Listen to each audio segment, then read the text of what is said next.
Rakkaat lapset ympäri maailman, minulla on tärkeä asia kerrottavana teille. Ja samalla olen iloinen, että televisiokanavat ja internet ja monet apulaiseni auttavat minua tämän asian kertomisessa. Petteri Poro loukkasi jalkansa vakavasti, eikä voi vetää niin painavaa lahjakuormaa kuin aiemmin. Sen takia pyydän teidän apuanne, lapset. Ehdotan, että ette toivon niin paljon lahjoja kuin aikaisempina vuosina. Niin sillä tavalla Petteri jaksaa vetää koko kuorman ja tuoda kaikille maailman lapsille jouluiloa.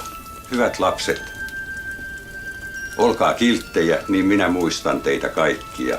Oikein hyvää joulua teille.